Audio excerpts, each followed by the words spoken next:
Muy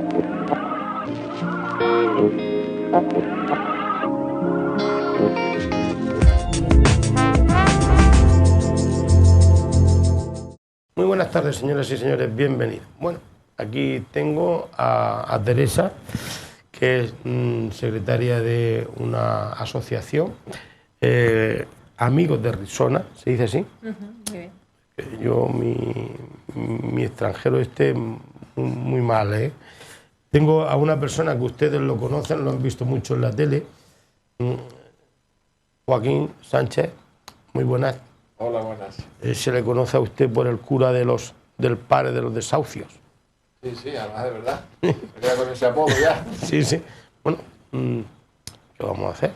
El señor era el amigo de los pobres, de los afligidos y todo esto, ¿no? Y ahí tengo a una persona que ha venido como yo sin afeitar, risueño es. Aquí, hola Juan. Hola, buenas noches, Bartolo. Muy buenas. Bueno, hoy vengo en calidad de representando al Centro Cultural y Obrero. Ah, muy bien, muy bien. Bueno, Teresa, os digo que gracias a los tres por venir, porque vamos a hablar de un tema de rabiosa actualidad, como son el tema de los refugiados, ¿no? Refugiados y acogidos, la primera pregunta, ¿es lo mismo? ¿Por tu Teresa? Sí. Bueno, sí. Bueno, cuando decimos de acogido, o sea, un refugiado tiene que ser acogido. Es la acogida. Evidentemente son dos verbos, dos términos de salida y de entrada.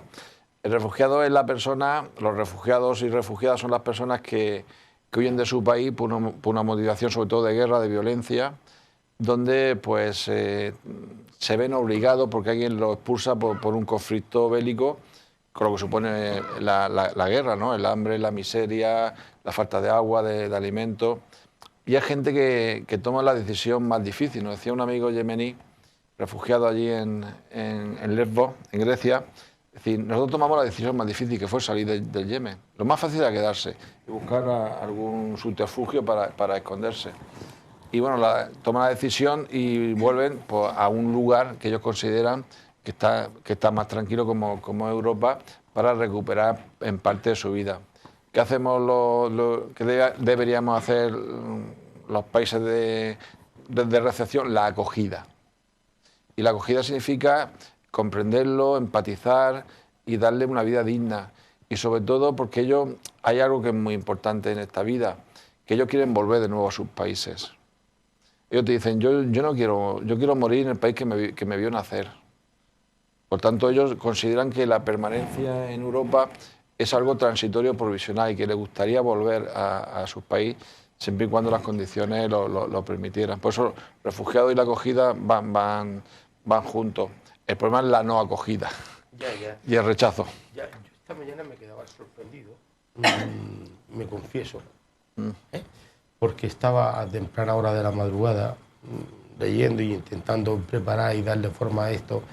Y cuando he leído, no voy a decir la cifra de niños que ya no de millones de personas que se van de sus países por motivos de guerra, de persecuciones, de todo esto, pero cuando he leído que más de 400 millones de niños sufren la transhumancia o el tener que abandonar sus tierras, yo he dicho, Señor, trágame. Es una cantidad imposible o muy difícil de digerir. Pero, Teresa, Amigos de Risona, esta asociación, ¿cuándo nace? ¿Por qué nace? ¿Y qué pretendéis? Bueno, esta asociación se formó hace más de 3 años cuando yo escuché a Joaquín en una charla que hablaba de su paso por el campo de refugiados de Casica. Y bueno, a partir de ese momento, pues la verdad es que yo quise visitar los campos de refugiados en Grecia, precisamente por una inquietud personal, por saber qué estaba ocurriendo allí. Y bueno, pues nos fuimos varias voluntarias independientes y Joaquín también, y bueno, nos fuimos al campo de refugiados de Risona, que el nombre de este campo de refugiados le da nombre a la asociación, porque fue el primer campo de refugiados en el que estuvimos. Y bueno, pues volvió a nuestra vuelta en el avión. En el avión, la verdad es que lo que nos encontramos en el campo de refugiados de Risona nos deportó completamente, porque nos encontramos un campo de refugiados que estaba en medio de la nada, en una antigua base militar aérea, y bueno, donde habían hacinadas miles de personas, entre ellas pues muchísimas familias, donde no tenían cubiertas las necesidades mínimas, donde para cualquier cosa dependían de las organizaciones y de los voluntarios independientes. Y luego pues nos encontramos diferentes tipos de perfiles, desde niños solos, menores no acompañados, nos encontramos también a gente con discapacidad tanto física como intelectual y bueno, nos encontramos una situación donde las organizaciones internacionales se iban a las 5 de la tarde, por lo cual desde un viernes a las 5 de la tarde hasta un lunes a las 9 de la mañana, cuando volvían a llegar las organizaciones internacionales, pues allí habían partos, allí habían accidentes, sobre todo los más pequeños, porque es un campo de refugiados donde hay muchísimos peligros y donde pues durante ese tiempo no tenían ningún tipo de ayuda por parte de ninguna organización, y para ir a la población más cercana dependían, no podían ir en un taxi porque le cuestan 20 euros. Yo pongo este ejemplo, pero esto estamos hablando que hay más de 40 campos de refugiados en toda Grecia. Entonces, cuando volvimos decidimos no darle la espalda, decidimos intentar aportar en medida de lo que pudiéramos. Y pues tenemos varias líneas de actuación. Por un lado, el tema de recaudar dinero y colaborar con diferentes organizaciones que conocemos ya de primera mano y conocemos su labor y nos gusta cómo trabajan. Por otro lado, lo que estamos haciendo ya aquí, que es dar difusión a lo que está ocurriendo, precisamente para concienciar a la población de que tienen que haber cambios de política para acoger a estas personas y para que se trate de una manera digna a estas personas, que el único delito que han cometido es salir por poner sus vidas a salvo, la mayoría de ellas. Y bueno, y a partir de ahí pues empezamos a cambiar nuestros proyectos. El primer año estuvimos solo ayudando en el campo de refugiados de Risona, después nos fuimos a Atenas a trabajar en las calles de Atenas, estuvimos un año trabajando allí, donde tenemos un proyecto que damos acogida a 9 chicos que no están acompañados y están en pisos de acogida, que antes vivían en las calles. Y luego, pues desde hace un año también, un año y pico, estamos trabajando en el campo de refugiados de Moria, en Lesbos, donde es uno de los principales campos de refugiados por su cercanía con Turquía. Y estamos trabajando allí pues con diferentes organizaciones e intentando ayudar en medida de lo que podemos. Cuando ustedes dicen que el objetivo principal, pregunto a los invitados, que el objetivo principal de la asociación, dicen, es mejorar las condiciones de vida de las personas refugiadas e inmigrantes. Pero esto es difícil. Por lo menos hay que intentarlo. Por lo menos hay que hacer algo para que se pueda conseguir esto. Y creo que has dicho tú que hay que cambiar la mentalidad o el chip de los gobiernos. Sí, exactamente. Joaquín, que te veo ahí como... Sí, voy a subir a predicar. Sí, sí. Vamos al púlpito, vamos al púlpito a darle caña. Vamos al púlpito. Vamos a darle caña. Vamos a darle. Vamos, la respuesta de Europa, de los gobiernos europeos, ha sido una respuesta desde la inhumanidad, absolutamente desde la inhumanidad. Consideran a los refugiados y a las refugiadas como una amenaza. Hay que tener en cuenta que, por ejemplo, la guerra en Siria, como en Afganistán, como en otros lugares del mundo, son guerras por los recursos naturales o por la situación geoestratégica que le interesa a los gobiernos. Por tanto, y ahí participan las multinacionales y participan las grandes potencias. Y potencias medianas como puede ser España. Como puede ser España. Evidentemente, que no olvidemos que venden armas a Arabia Saudí y toda esa historia, ¿no? Entonces, bueno, la gente que ha hecho... Ha habido una reacción que los gobiernos no se lo esperaban, ya que la gente huyera hacia Europa. Eso ellos no lo tenían como previsto. Eso la ha pillado un poco en fuera de juego. Claro, la gente, nos decía allí los refugiados, dice, es que yo he enterrado a 2 hijos y me quedaban 3 y yo no iba a enterrar a los 5 hijos aquí. Tuve que hacer un trayecto peligroso para intentar poner a salvo a mis hijos, dice, porque mi vida da lo mismo, como padre, como madre, pero es la vida de mis hijos.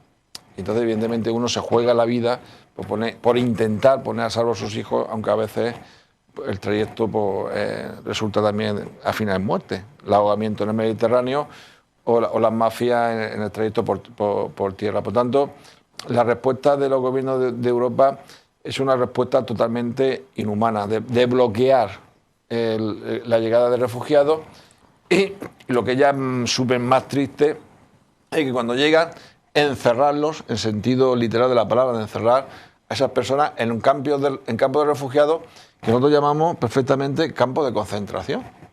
Por ejemplo, en Lesbos, en el campo de Moria, es un campo militarizado como muchos otros campos. Es decir, quien recibe a estas personas, quien gestiona esos campos son los militares. Es decir, oye, porque no son asuntos sociales, yo qué sé, que sería lo normal, no los militares. Pues no, pues son los militares. Y estos campos de concentración, perfectamente, hay alguien te dice, hombre, eres muy exagerado. Digo, yo no estoy hablando de campos de exterminio, como los nazis. Pero sí estoy hablando de campos de concentración, donde tú concentras una población y además le estás comunicando, le estás expresando lo siguiente: no os queremos. Está hablando de los gobiernos, de los gobiernos. No os queremos. Y por tanto, lo que vais a encontrar son condiciones dentro del campo absolutamente inhumanas. Falta de una alimentación sana y equilibrada. Ellos dicen la comida es vomitiva, lo dicen así, es vomitiva. Prácticamente no hay atención sanitaria. Recuerdo que Teresa se fijó en un somalí que tenía un enfermón ahí enorme y que lo llevaron adentro al campo de refugiados a un médico, que no hay prácticamente médico ninguno. Y bueno, y el médico dijo, mira, yo tengo ibuprofeno 200, que no tengo más. Dora, que era una doctora que llevábamos nosotros, comentó, dice, pero vamos, no tienen unos antibióticos, mentir. Dice, no tenemos nada. O sea, eso estamos hablando en Europa. Después los críos no tienen ningún tipo de actividad, de escuela, de nada. La gente adulta no tiene absolutamente nada. Son campos, por ejemplo, el de Moria, que son para 3.000 personas, hay 12.000. Hay 12.000 personas. Junto al lado otro que está el Monte del Olivo. El lenguaje de la Unión Europea es ese. Si venís aquí os vais a encontrar condiciones inhumanas. ¿Qué ha hecho la Unión Europea, también los gobiernos? Como en un principio, hace años, hubo una especie de sensibilidad por parte de la ciudadanía. ¿Te acuerdas con el niño allá cuando estaba ahogado en la playa? Que hubo un revulsivo de la sociedad. ¿Cómo podemos que la gente que viene aquí se ahogue en el trayecto? Hay que facilitarle por lo menos la llegada o crear caminos de humanitarios, ¿no? Corredores humanitarios, perdón. Bueno, pues nosotros lo que hemos hecho ha sido impedir eso, que llegaran aquí en condiciones, criminalizar a las ONGs, que tienen narices. Iba a decir otra cosa, pero me reservo la... O sea, ¿cómo se puede criminalizar? Sí, pecaron ellos. Criminalizar a la ONG porque que son colaboradores de las mafias. Pero vamos, ahora resulta que ser solidario y salvar de la vida de una persona, eres un criminal y eres un mafioso. Bueno, pues los bomberos que apagan los fuegos, pues también colaboran con las mafias que queman que hacen los incendios. Entonces, ese es el lenguaje de la Unión Europea. Entonces, ¿qué hicieron? Pues empezaron a establecer planes mediáticos para que la gente hubiera una especie de rechazo hacia estas personas que solamente quieren vivir. Tan difícil entender que una persona que quiera vivir. Sobrevivir, en este caso.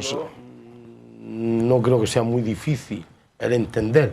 Otra cosa es entender a aquellos que dicen que los gobiernos están facilitando eso que hemos leído y la ley de llamada, ¿no?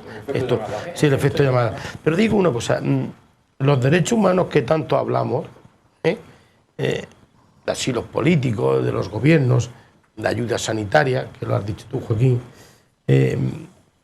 digo que tenemos sensibilidad o esto es para hacer un mundo más feliz o una crónica, no sé, más rosa, o habría que pensar que a quien Dios se la dé, San Pedro se la bendiga, o como se diga, quien San Pedro se la dé, el Señor se la bendiga.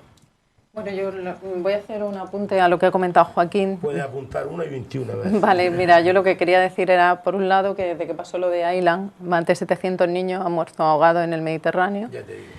Luego, por otro lado, decir que aparte de las condiciones tan nefastas que ha comentado Joaquín, decir que hay gente que se está suicidando dentro de los campos de refugiados, entre ellos menores. Esto no lo decimos amigos de Risona, que también, sino lo dice Save the Children, donde los niños están en unas condiciones tan deplorables dentro del campo de refugiados de Risona, donde hay una media de 150 intentos de suicidio al mes.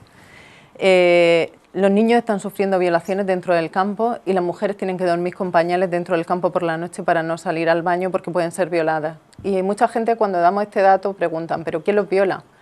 Y sí, evidentemente, en un campo donde hay un hacinamiento, donde la gente está enloqueciendo por las condiciones que tienen a diario, donde, como ha dicho Joaquín, no tienen la comida suficiente, donde si hay un niño o una persona con una discapacidad o con un problema particular, no se le atiende en ningún caso, donde da igual que tenga o algún tipo de deficiencia, las personas se están empezando a autolesionar e incluso yo voy a contar muy rápidamente la penúltima vez que fuimos allí nos enteramos de un chico de 18 años, llevaba a su familia siria, 2 años esperando dentro del campo de refugiados de Moria para ser reubicado en Alemania, por fin llega ese día, pero en esos 2 años, de los 2 hijos que tienen, el mayor cumple los 18 años. Entonces cuando le dan el asilo en Alemania le dicen que pueden irse todos menos el niño de 18 años porque ella es mayor de edad.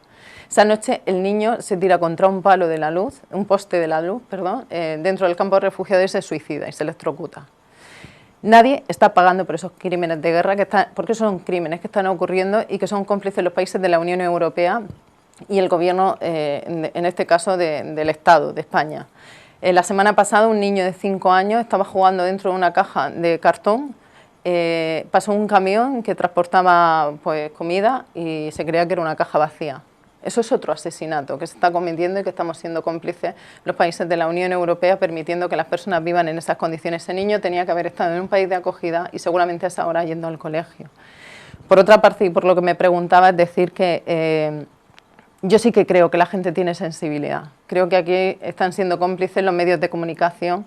Creo que esto es un conflicto que está durando mucho tiempo y que en general ya no interesa, pero sí que creo que la gente es sensible. Si la gente viera lo que nosotros hemos visto allí, creo que actuarían de otra manera, porque sobre todo cuando conoces a estas personas te das cuenta que son personas como nosotras, que son personas que tienen una formación, que tenían una vida como la nuestra. Decir que todas las personas que están dentro de los campos de refugiados son las personas, entre comillas, adineradas, y digo ¿por qué? Porque un trayecto medio vale aproximadamente unos 3.000 euros.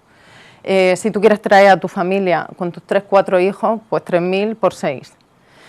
Y luego decir que el perfil de los chicos, de los menores no acompañados, son familias más humildes que no tenían dinero. Lo que hicieron fue recaudar todo el dinero que tenían, incluso pedirle a vecinos, a familiares y amigos. Y lo que hicieron fue que el hijo, que el mayor de la familia, varón, que en muchos casos tiene 14 años, que viniera. Estos chicos, menores de edad, están siendo violados, explotados dentro de los campos. En muchos casos están traficando las mafias con ellos. Y yo sí que creo en la bondad y en la humanidad del ser humano, pero desde luego nuestros políticos en ningún momento están haciendo gala de ello.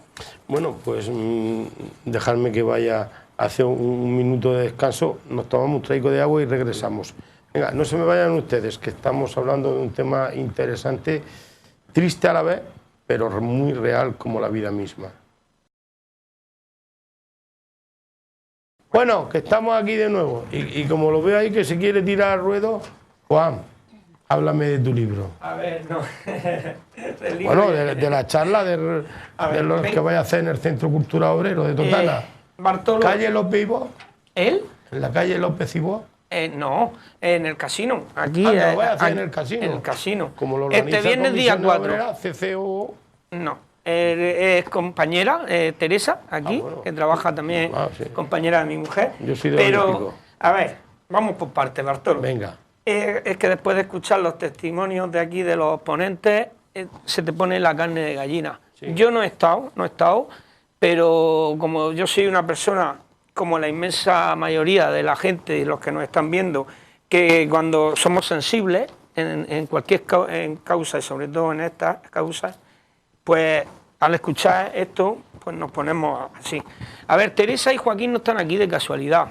Están porque dentro del Centro Cultural y Obrero hemos organizado un acto que van a venir este viernes, día 4, a las 8 de la noche en el casino, a presentarnos, pues a hablarnos de todas sus experiencias, lo que nos están dando unas pinceladas ahora, antes del intermedio, pues nos lo van a dar más extenso este viernes, con diapositivas, explicándonos todos sus casos, etcétera. Bien, dentro del Centro Cultural y Obrero tenemos, aparte de este acto, el 20, es que si no lo digo, Ginés Domingo me mata, el presidente, el 29 de noviembre. Bendito Dios, que eso faltan 200 días, hay que pasar el día de Ya, los es que, difuntos. pero es que vamos a hacer todos los viernes, vamos a querer 15, 22 y 29 de noviembre el otoño musical, el que siempre hacemos. Plazo para que vengáis después de Ya. los santos y Ya. me contéis todas esas cosas. Yo lo dejo caer, lo digo, y ya está. El Juanfran Esparza va a presentar su nuevo disco, Sí. ¿vale? El 29 de noviembre. También el día pues 15 o 22, ya lo estamos perfilando, como falta, Sí. como tú bien has dicho. Y decir una cosa, a ver, vamos a centrarnos en el acto este, que nos quedan 2 días. Cuando hay migraciones sociales, básicamente, es que tenemos que tener en cuenta, la gente cuando emigra no emigra por gusto, Ya. emigra porque hay una guerra, que tienen que salir fuera, básicamente porque no se puede vivir en sus países de origen. O es por una guerra, o es por falta de hambre, etcétera, etcétera, porque pasan hambre, mejor dicho. Yo quiero, o creo, que Totana es un sitio emblemático precisamente por el acto este, porque si tú te acuerdas, Bartolo, hace 20 años, ¿te acuerdas cuando se hizo la manifestación que Era yo hicimos? más joven, 20 años. 20 años hace, ¿eh? Y Totana éramos pues uno de los pueblos a nivel nacional, salimos en el Congreso de los Diputados, nos nombraron y demás, que fue cuando empezaron a venir ecuatorianos y demás. Sí. Hicimos una manifestación masiva de acogida a los emigrantes. Yo quiero decir que eso dice mucho de un pueblo, dice mucho.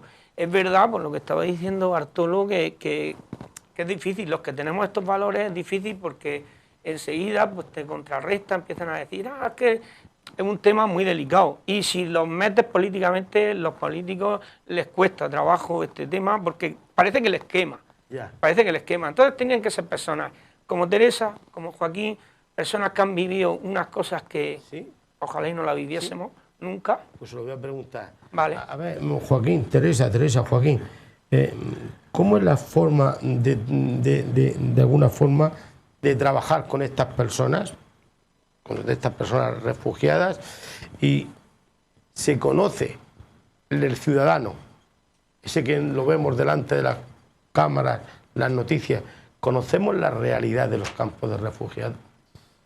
Yo pienso que no, en general no se conoce, conocemos las impresiones, los datos, los informes, lo que nos va diciendo sobre todo también la clase política, está muy mediatizada por la clase política. A mí nos ha introducido dos valores, para mí que son dos contravalores, que es el miedo y el egoísmo. Yo creo que eso ahora mismo, los ciudadanos y ciudadanas con miedo y egoístas, quiero decir, bloquean. Eso está claro. Yo a los amigos que hablo de estos temas, que están un poco reacios, digo, ay, qué lástima que no te vengan con nosotros en un viaje, te sienten dentro de su tienda, de su isobús y hables con ellos. Y te darías cuenta, seguro que tú lo vas a querer a esta gente, por los cercanos que son, porque ellos, lo que te acogen son ellos allí en los campos de refugiados, porque son los que te abren la tienda, te sientas, te invitan, la poca comida que tienen la comparten contigo, los niños juegan contigo, si tú estableces una relación de amistad, conoces su historia. Cuando tú eres capaz de mirar a una persona a los ojos, ¿no? Estás cercano, y cuando eres capaz de abrazarte, la despedida que siempre es muy dura con ellos, yo creo que eso es importante. No se conoce. Yo creo que es fundamental la comunicación, y sobre todo de la ONG independiente que podamos estar informando. Yo creo que eso es fundamental. Mira, se llama la charla, ponen la indiferencia y la inhumanidad. La inhumanidad por parte de la clase política y de los poderes económicos, que lo único que quieren de ellos son los recursos naturales y no a la gente. Y el problema que podemos tener los ciudadanos y ciudadanas es la indiferencia. Mira, yo tengo muchos problemas en mi vida, yo estoy sufriendo mucho, a mí no me cuentes historias, Joaquín. No me cuentes milongas. Sí, mira, ya tengo bastante. Tú si te puedo dar 20 euros te lo doy, pero a mí no me vengas tú a calentarme la cabeza, porque yo cuando veo una cosa en la televisión cambio de canal y me pongo a ver Salsa Rosa, porque no quiero sufrir más. Bueno, esa es la realidad que a veces nos encontramos. Yo creo que es importante, si queremos construir humanidad, es conocer la realidad de estas personas. Ya, dejo un poco el paso a la tele. Pongo un ejemplo. Yo cuando le digo a la gente, y no por ser morboso, por ejemplo, digo, cuando en Siria, en cualquier país que caen bombas, ¿no? Que caen y matan gente. Digo, ya no hay hospitales, ya no hay médicos, ya no hay carreteras, los edificios están destruidos, las carreteras han desaparecido, ya no hay agua potable, no hay alimentación. Y tú tienes que hay una bomba y hiere a varias personas, entre ellos a tu hijo, de 3 o 4 años, y tienes las esquirlas en el cuerpo. El crío está berreando de dolor, tú como padre estás chillando desesperado, que alguien te ayude, te eche una mano, pero claro, esa ayuda no va a llegar. ¿Qué hacen allí? ¿Qué siguen haciendo? ¿Y qué hacían? O alguien por piedad coge una almohada y lo asfixia. Iba a decir yo que está el verbo resignarse. No, si tú no puedes dejar morir, que se desangre. Pero evidentemente ese crío, ese adulto que está berreando, que está chillando de dolor y que no tiene medicina, que no va a llegar ninguna ambulancia, que no hay ningún hospital, como decía, han desaparecido las carreteras, los edificios están destruidos. Es decir, la única opción que te queda por acabar con ese dolor, que no sufra, es que alguien por piedad, ellos hablan por piedad, lo haga. Es decir, que eso es un poco más o menos como una obra de caridad. Sí, en ese momento sí. Fíjate, entonces, cuando yo eso se lo explico a los amigos, dicen, ay, vale, no siga. Digo, eso es la guerra. Yo el otro día, no sé si visteis una fotografía de un crío en Afganistán que pisó una bomba y con la mano y se le han puesto un brazo y una pierna y decían las consecuencias de la guerra. Pero yo digo que, creo que ha hablado tú al principio de Lesbos, y más concretamente del campo de refugiados, donde allí hay miles de personas malviviendo. Bueno, todo esto se va conociendo la realidad, porque yo hablaba, se conoce la realidad de los campos no de concentración, ni de exterminio, ni nada de esto, pero de los campos de refugiados. ¿Se conoce la verdad o se va conociendo ya poco a poco la pura realidad de lo que sucede allí? Bueno, recientemente una noticia del campo de refugiados de Moria ha tenido mucho alcance, precisamente el domingo, porque hubo una manifestación dentro de refugiados del campo de Moria, donde los residentes, las personas refugiadas, reivindicaban que querían mejores condiciones. ¿Por qué? Pues por el tema de la comida, por un poco en general por el hacinamiento, porque hay gente que está durmiendo incluso, que no tiene ni una tienda de campaña. Y bueno, pues lo que hizo la policía, como comentaba Joaquín, es uno de los campos que están más militarizados y con más policía. Allí no hay lecheras de policía, allí hay autobuses enteros. Yo noté a lo mejor perfectamente 20, 30 policías dentro y además los militares dentro del campo. Cerraron las puertas del campo de refugiados y empezaron a tirar gases lacrimógenos. Y bueno, hay una fotografía muy impactante donde un padre lleva pues a cuestas aquí a su bebé y aquí a su otro peque de 3-4 años, que se le ven las piernecillas y el padre pues tapándose, intentando salir. Yo no sé si provocado o no, se le prende fuego a 2 contenedores de basura y eso provoca un incendio dentro del campo de refugiados. En ese incendio muere una mujer que acaba de dar a luz, su bebé, donde se encuentran restos de piel del bebé en la manta, que prácticamente no estaba el cuerpo del pequeño, y parece ser que también ha muerto otra persona. En ese momento las personas refugiadas bajaron a la playa, se fueron del campo de refugiados y bajaron a la playa. En la playa no hay nada, hay una playa, no tienen comida, no tienen ningún tipo de alojamiento, no tienen nada. La decisión que ha tomado, en este caso, el nuevo gobierno griego, ha sido que va a deportar durante el año 2020 a 10.000 personas a Turquía. En Turquía ahora mismo hay más de 5 millones de personas en la frontera esperando. Apaga y vámonos. Si nos vamos de Málaga, nos metemos en Málaga peor. Exacto, y sobre todo porque si se están vulnerando los derechos humanos dentro de Europa, ¿qué no va a pasar en Turquía? Entonces lo que quiero decir es que sale, pero sale como cuentagotas, tienen que pasar cosas que son muy graves lo que está ocurriendo allí, y yo lo que sí le pido a la gente es que se informe por otras vías alternativas. Y bueno, nosotros en concreto una de nuestras funciones cuando vamos allí es constantemente en la página de Facebook de Amigos de Risona, estamos constantemente subiendo información y diciendo pues bueno, las atrocidades que están pasando dentro y denunciando pues cosas como pues que el comportamiento de ciertas organizaciones grandes como Eurorelief, que son una organización internacional que gestiona el campo, o el propio ACNUR, pues que en muchas ocasiones pues dejan mucho que desear porque creemos que no deberían de participar y de que deberían de hacer más denuncia de lo que está ocurriendo dentro del campo.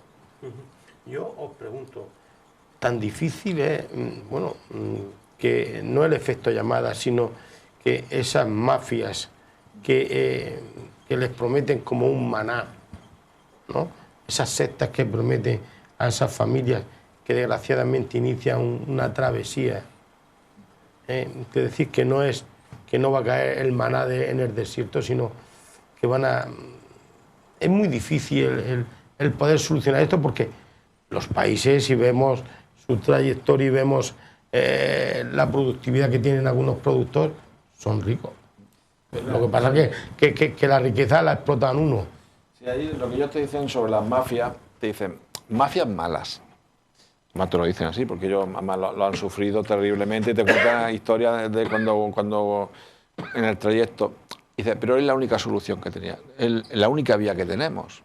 O sea, si yo para seguir de país me dicen, no, aquí la única solución que tiene usted, la única posibilidad es que hay un señor por ahí que es un mafioso, que pagándolo te puede sacar. Porque ahora mismo lo que se está pidiendo, por ejemplo, a la ONU, que hayan corredores humanitarios, que hayan corredores de seguridad, donde la gente se pueda o ir a otros países de acogida o incluso desplazados. Ten en cuenta, por ejemplo, que en Siria ahora mismo hay entre 5 o 6 millones de sirios desplazados. O sea, que no están por venirse a Europa, sino que se han quedado en Siria y se han desplazado, se supone, que a otras zonas no de guerra o menos de guerra. Bueno, ya ahí está. Entonces, claro, la mafia, ¿por qué existe? La mafia existe porque la ONU no ejerce su función de atención a los refugiados y la gente al final se busca la vida. Yo pongo siempre un ejemplo. Vamos, si yo sé que viene una persona que nos va a matar a los 4, bueno, que empiece por ti primera. Gracias. Y yo tengo un mafioso que me puede sacar y que tengo que pagarle 50 euros, pues yo se lo doy, digo, sácame de aquí, como sea. Que decir, en la desesperación que tú tienes, tú cojas a tu hijo y dices, ¿qué te tengo que pagar? 3.000 euros, pues yo te lo pago. El mafioso me va a tratar fatal, me va a engañar, me va a montar en barcos que nos decía, era Abdul, si no recuerdo más, que él se negó a montarse en un barco, un barco, esto de plástico, ¿no? Se negó, pues ese barco se va a hundir. Y él no se montó. La amenazaron con una pistola, con su fusil, y dijo, yo no me monto porque mi familia se ahoga. Y en efecto, ese barco se hundió. Yo me quedo con dos cosas importantes de lo que están hablando. Me quedan 2 minutos y se lo quiero dedicar yo. Dímelo. Las dos cosas. Una, es curioso que si no llega a ser por todos estos voluntarios, no nos enteramos. Que hay un ocultamiento de las noticias increíble. Eso es la primera cuestión que a mí me llama la atención. Y la segunda, no menos importante, que hace 3 años ya de toda esta historia y todavía no se ha solucionado. Peor, tan peor. Peor. Tan peor, mucho peor. Lo dejo caer. Por eso le quería preguntar a Teresa. Teresa, después de tantas trabas, después de un día a día así, un día a día también, encontrarse trabas, ¿eres optimista a que esto sea un mal sueño y que algún día la situación cambie? Pues desafortunadamente soy bastante pesimista. Avisa. Sí, soy bastante pesimista porque hemos viajado ya muchas veces a Grecia, a diferentes campos de refugiados, y porque la noticia que acabo de comentar. O sea, si todos los países de la Unión Europea en el 2015, el tratado que firmaron de acogida de las personas refugiadas, donde se comprometieron a más de 160.000 personas, y donde solo han cumplido acoger a 28.000 personas, entre ellos España, que solo acogió el 14% de las personas refugiadas que le tocaba en ese cupo, evidentemente creo que hay una movilización social donde exijamos a los gobiernos, primero, que se colaboren los países de origen, porque tenemos que dejarlos en paz. Son países que ellos tienen su cultura, tienen su vida, echan muchísimo de menos su cultura y su vida en los países de origen. Creo, como decía Joaquín, hay que habilitar vías seguras para que puedan salir y ponerse seguros, y luego, por supuesto, hay que acoger a las personas. Entonces, pues evidentemente creo que la solución la tenemos la ciudadanía. Joaquín, 10 segundos por si quieres añadir algo. Yo creo que también la esperanza está en los propios refugiados, que el amor a su familia le hace perseverar y luchar en condiciones inhumanas. Vale, Juan, te dejo 5 segundos por si quieres leer eso de refugiados, la inhumanidad y la indiferencia es la última palabra. Invitar a todos los que nos estén viendo este viernes, día 4, a las 8 de la noche en el casino. Pues gracias, Juan, por estar aquí. y gracias A vosotros. por facilitarme estos dos grandes espadas, estos dos grandes personajes de la información. Joaquín Sánchez, vaya artículo de hoy en La Opinión. Haciendo amigos. Sí, haciendo amigos. Como, Poderoso. Sí, y encima viene un chiste que dice, viene una crisis, y el otro dice, ¿cómo nos vamos a forrar? ¿Nos vamos a hacer más ricos? Teresa, muchísimas gracias. Creo que es la primera vez que viene.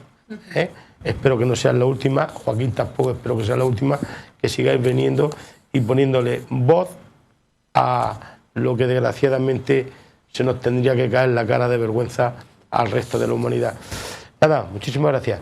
Y a todos ustedes, muchísimas gracias, señores y señores, por seguirnos. Queden con Dios.